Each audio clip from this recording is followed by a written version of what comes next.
Oh, okay. Okay.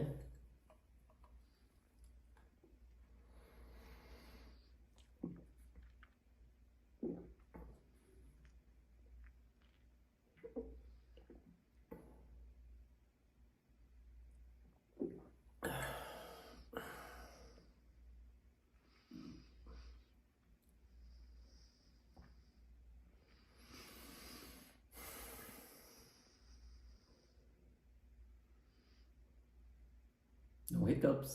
That right there was Dr. Safey, the doctor who became famous after creating this hiccup straw that was recently on Shark Tank. It's this straw here that is designed in a way to generate enough pressure when you drink water through it to stop those spasms in your diaphragm that actually lead to the hiccups. They ended up partnering here with Mark, and ever since, this thing has been going crazy on TikTok. If you guys want to check it out, I'll add it right here to the video for you. They have a massive Black Friday sale going on right now.